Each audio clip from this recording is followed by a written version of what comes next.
শ্ৰীমতী অজন্তা নেওগ ঈশ্বৰৰ নামত শপত লওঁ যে বিধিৰ দ্বাৰা স্থাপিত ভাৰতৰ সংবিধানৰ প্ৰতি মই প্ৰকৃত বিশ্বাস আৰু আনুগত্য পোষণ কৰিম।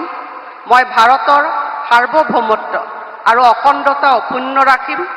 মই অসমৰ এগৰাকী মন্ত্ৰী হিচাপে মোৰ কৰ্তব্য বিশ্বস্ততাৰে আৰু শুদ্ধ অন্তঃকৰণেৰে সম্পাদন কৰিম আৰু মই ভয় বা পক্ষপাত অনুৰাগ বা বিদ্বেষ নোহোৱাকৈ সংবিধান আৰু আইন অনুসাৰে সকলো শ্ৰেণীৰ লোকৰ প্ৰতি ন্যায় আচৰণ কৰিম।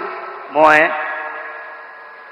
শ্ৰীমতী অজন্তা নেওগ ঈশ্বৰৰ নামত শপত লওঁ যে এগৰাকী অসমৰ মন্ত্ৰী হিচাপে মোৰ কৰ্তব্যৰ যথাযথ সম্পাদনৰ বাবে আৱশ্যক হোৱাৰ বাহিৰে মই এনে বিষয় যি অসমৰ এগৰাকী মন্ত্ৰী হিচাপে মোৰ বিবেচনাৰ বাবে অনা হ'ব বা মোৰ জ্ঞাত হ'ব তেনে বিষয় মই কোনো ব্যক্তি বা ব্যক্তিসমূহৰ ওচৰত প্ৰত্যক্ষ বা পৰোক্ষভাৱে অৱগত বা প্ৰকাশ নকৰিম।